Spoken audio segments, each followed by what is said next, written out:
খবর শুনছেন Bardhaman news TV YouTube channel থেকে। আজকের বিশেষ খবর হলো 4 দফা লোকসভা ভোট শেষ হওয়ার পর অমিত শাহ দাবি করেছেন এক সংখ্যা গরিষ্ঠতার কাছে পৌঁছে গেছে বিজেপি। অন্যদিকে মমতা ব্যানার্জির দাবি এবারের নির্বাচনে জিতেছে বিরোধী ইন্ডি জোট। সপ্তম দফার জন্য মনোনয়ন দাখিলের আজই শেষ দিন। পঞ্চম দফায় বুথের নিরাপত্তায় থাকছে 613 কোম্পানি কেন্দ্রীয় বাহিনী। শিক্ষক নিয়োগ দুর্নীতি মামলায় সুপ্রিম কোর্টে আজ জামিন পেয়েছে বরঙ্গার তৃণমূল কংগ্রেস বিধায়ক জীবন কৃষ্ণ সাহা। কয়লা পাচার কাণ্ডে অন্যতম মূল অভিযুক্ত অনুপ মাঝি ওরফে লালা আজ আসানসোলের বিশেষ সিবিআই আদালতে আত্মসমর্পণ করে। শর্তপক্ষে তার জামিন মঞ্জুর হয়েছে। সন্দেশখালীর ভাইরাল ভিডিও কাণ্ডে অভিযুক্ত বিজেপি কর্মী পিয়ালি দাসকে 7 দিনের জেল হেফাজতে পাঠিয়েছে বসিরহাট মহকুমা আদালত। আসছে বিস্তারিত খবরে। লোকসভা ভোটের শেষ দিন দফার প্রচার এখন তুঙ্গে। বিজেপি নেতা কেন্দ্রীয় স্বরাষ্ট্রমন্ত্রী অমিত শাহ এবং তৃণমূল কংগ্রেস প্রধান মুখ্যমন্ত্রী মমতা ব্যানার্জি আজ বনগাঁ লোকসভা কেন্দ্রে দলীয় প্রার্থীর হয়ে প্রচার সভা করেন। বনগাঁর বিজয়ী প্রার্থী শান্তনু ঠাকুরের সমর্থনে আয়োজিত জনসভায় অমিত শাহ বলেন, বিশ্বের কোনো শক্তি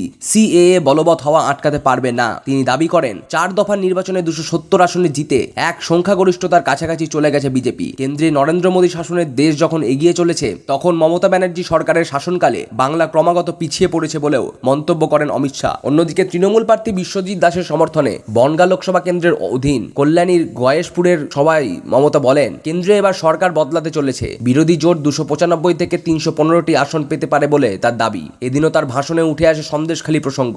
বনগীর ওপর উলুবেড়িয়া কেন্দ্রের প্রার্থী অরুণ উদয় পাল চৌধুরীর সমর্থনে আমতায় বিজয় সংকল্প সভাতেও তৃণমূল কংগ্রেসের বিরুদ্ধে দুর্নীতির অভিযোগ সরব হন অমিত শাহ। সন্দেশখালীর অপরাধীদের বেছে বেছে জেলে ভরার হুঁশিয়ারি দিয়ে তিনি বলেন, মহিলা মুখ্যমন্ত্রী থাকা সত্ত্বেও বাংলার মা বোনেরা অত্যাচারের শিকার হচ্ছে, এটা লজ্জার। পুরুলিয়ার তৃণমূল প্রার্থী শান্তিরাম মাহাতোর সমর্থনে বাঘমুন্ডিতে এবং মেদিনীপুর কেন্দ্রের প্রার্থী জুন মালিয়া সমর্থনে দাঁতনে আজ জনসভা করেন দলের সর্বভারতীয় সাধারণ সম্পাদক অভিষেক ব্যানার্জি। পুরুলিয়ার সভায় তিনি বলেন, কর্মীদের মিথ্যে প্রতিশ্রুতি দিয়েছে বিজেপি। ডায়মন্ড হারবারের সিপিআইএম প্রার্থী প্রতিকুর রহমানের সমর্থনে আজ প্রচার করেন দলের রাজ্য সম্পাদক মোহাম্মদ সেলিম। বজবজ থেকে হুড খোলা জিপে রোড শো শুরু হয়। বজবজ, ফলতা, সাতগাছিয়া ও বিষ্ণুপুর বিধানসভা কেন্দ্রে এলাকা পরিক্রমার পর শেষ হয় রোড শো। যাদবপুর কেন্দ্রে তৃণমূল কংগ্রেস প্রার্থী সায়নী ঘোষের প্রচারে তার সঙ্গে ছিলেন রাজ্যের মন্ত্রী অরূপ বিশ্বাস। ব্যারাকপুরের তৃণমূল প্রার্থী পার্থ ভৌমিকের হয়ে আজ রোড শো করেন অভিনেতা দেব। অন্যদিকে এই দলের কলকাতা দক্ষিণ কেন্দ্রের প্রার্থী মালা রায়কে নিয়ে রোড শোয়ে অংশ নেন মন্ত্রী ফিরাদ হাকিম। সপ্তম দফার লোকসভা নির্বাচনের জন্য মনোনয়নপত্র দাখিলের সময়সীমা আজ শেষ হয়েছে। এই দফায় রাজ্যের 9টি সহ দেশের 57টি আসনে ভোট গ্রহণ আগামী 1 জুন।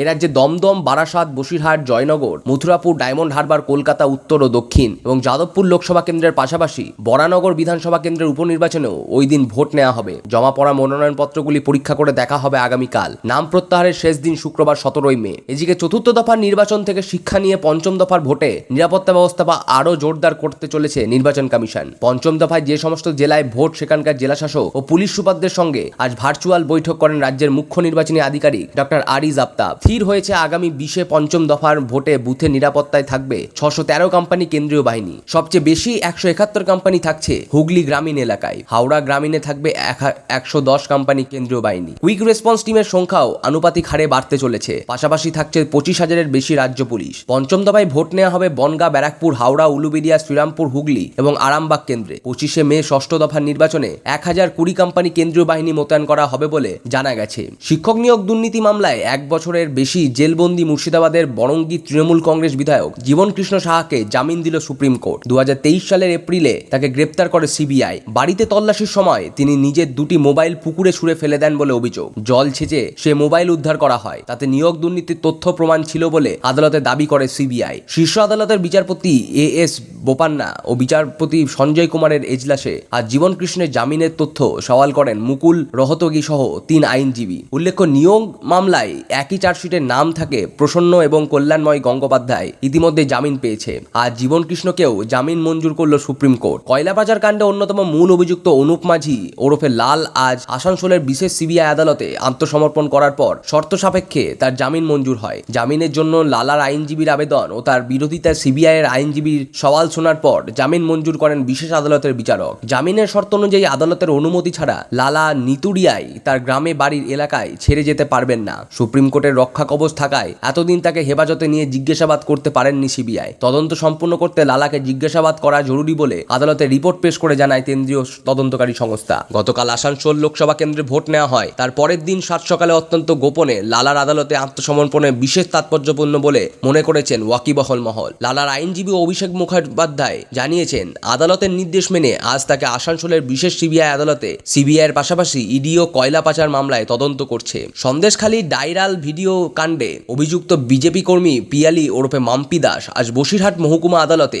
আত্মসমর্পণ করে তা খারিজ করে দিয়ে 7 দিনের জেল হেফাজতের নির্দেশ দেন বিচারক। সাদা কাগজে মহিলাদের নিয়ে সই করিয়ে ধর্ষণের ভুয়ো অভিযোগ থানায় জমা দেওয়ার দায়ে তার বিরুদ্ধে এফআইআর করা হয়। এর ভিত্তিতে সন্দেশখালী থানার পক্ষ থেকে তাকে নোটিশ পাঠানো হলেও তিনি হাজির হননি। আজ আদালত থেকে বেরোনোর সময় পিয়ালি বলেন, আন্দোলনকারীদের মুখ্যমন্ত্রী ভয় পেয়েছেন, তার বিরুদ্ধে অভিযোগের কোনো প্রমাণ নেই বলে দাবি করেন তিনি। অন্যদিকে সন্দেশখালীর মূল মামলার সঙ্গে যুক্ত হতে চেয়ে সুপ্রিম কোর্টের দৃষ্টি আকর্ষণ করেছিলেন সেখানকারই মহিলাদের একাংশ।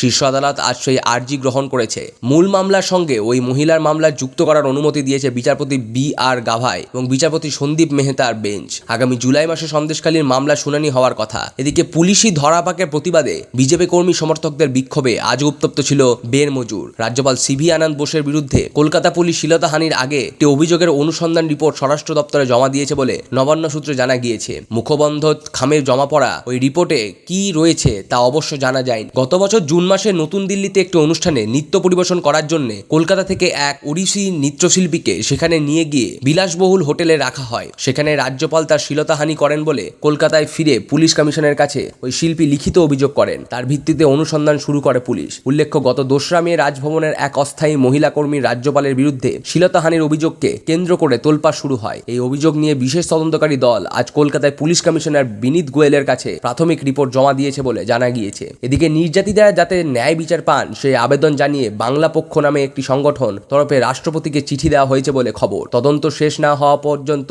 রাজ্যপালের পদ থেকে সিভি আনন্দ বোসকে সাময়িকভাবে সরিয়ে দেওয়ার দাবিও জানানো হয়েছে। উত্তর 24 পরগনার রহরায় রুইয়ায় আজ গাড়ির ধাক্কায় এক স্কুল ছাত্রীর মৃত্যু হয়েছে। আহত হয়েছে আরও 2 জন। দুপুর 1টা নাগাদ রাস্তা পার হওয়ার সময় গাড়িটি নিয়ন্ত্রণে হারিয়ে বেসরকারি ইংরেজি মাধ্যম গুরুতর আহত অবস্থায় তাদের হাসপাতালে নিয়ে যাওয়া হলে দ্বাদশ শ্রেণীর ছাত্রী রূপকথা দত্তকে চিকিৎসক মৃত ঘোষণা করেন। আহত 2 পড়িয়া ত্রিদীপ রায় ও অদ্রিকা পালিত হাসপাতালে গাড়ি চালককে আটক করেছে পুলিশ। বর্ধমান দুর্গাপুরের তানসেন রোডের 3 নম্বর ওয়ার্ডের তৃণমূলের ক্যাম্পে অফিস ভেঙে দেওয়ার অভিযোগ উঠেছে বিজেপির বিরুদ্ধে। তৃণমূল কংগ্রেসের অভিযোগ, তারা মধ্যাহ্ন ভোজনের জন্য বাইরে গেলে বিজেপি আশ্রিত দুষ্কৃতীরা বাইক নিয়ে এসে মহিলাদের ওপর হামলা চালায়, ক্যাম্প অফিসেও ভাঙচুর করে। এই ঘটনায় কয়েকজন মহিলা কর্মী আহত হয়েছেন। পরে পুলিশ গিয়ে পরিস্থিতি নিয়ন্ত্রণে আনে। বিরোধী দল অবশ্য অভিযোগ অস্বীকার করেছে। মুর্শিদাবাদের বহরমপুর আসনের কিছু এলাকায় বুথ দখল ও ছাপ্পা ভোটের অভিযোগ পাওয়া গেছে। ওই আসনের প্রার্থী প্রদেশ কংগ্রেস সভাপতি অধীর রঞ্জন চৌধুরী রাজ্য পুলিশের ভূমিকার সমালোচনা করেছেন।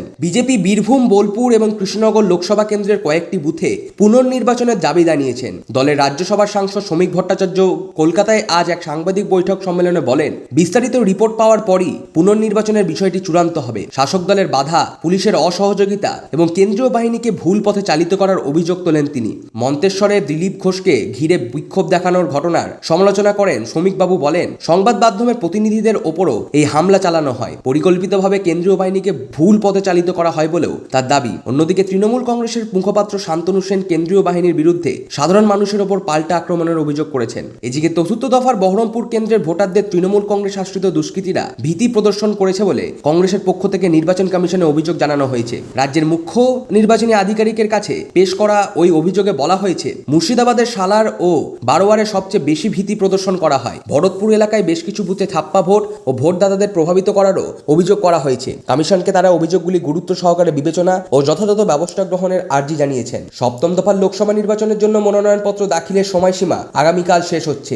এই দফায় পশ্চিমবঙ্গের 9টি সহ দেশের 57 আসনে ভোট গ্রহণ আগামী 1 জুন। এ রাজ্যে আসনগুলি হল দমদম, বারাসাত, বসিরহাট, জয়নগর, মথুরাপুর, ডায়মন্ড হারবার, কলকাতা উত্তর ও দক্ষিণ এবং যাদবপুর। জমা পড়া মনোনয়নপত্রগুলি পরীক্ষা করে দেখা হবে বুধবার 15 মে। নাম প্রত্যাহারের শেষ দিন শুক্রবার 17 মে। দমদম লোকসভা বিজেপি প্রার্থী শিলভদ্র দত্ত আজ তার মনোনয়ন জমা দিয়েছেন। বিরোধী দলনেতা শুভেন্দু অধিকারীও সেই সময় উপস্থিত ছিলেন। বারাসাতে তৃণমূল কংগ্রেস তার পদপ্রার্থী দাখিল করেন। এদিকে 7ম দফার নির্বাচনে কলকাতা পুলিশের অধীনে 5টি লোকসভা কেন্দ্রের নির্বাচন অবাধ ও শান্তিপূর্ণ রাখতে 200 কোম্পানি কেন্দ্রীয় বাহিনী ব্যবহার করা হবে। থাকছে কয়েক হাজার রাজ্য পুলিশ কর্মীও। লোকসভা ভোটের অন্যান্য দফার জন্য প্রচারাভিযান জোর কদমে চলছে। তৃণমূল কংগ্রেস প্রধান মুখ্যমন্ত্রী মমতা ব্যানার্জি আজ বনগাঁয় দলীয় প্রার্থীর সমর্থনে জনসভা করেন। তার দাবি, বিজেপি ইভিএম এ কারচুপি করার চেষ্টা করেছে। ভোট আদায়ের জন্য সীমান্ত এলাকায় বিএসএফ জওয়ানের কাজে লাগানো হচ্ছে বলে তিনি মন্তব্য করেছেন। সংশোধিত নাগরিকত্ব আইন সিএএ এর বিরোধিতা করে তিনি নিঃশর্ত নাগরিকত্বের দাবি জানান। সন্দেশ সন্দেশখালী মা বোনদের অসম্মান করার জন্য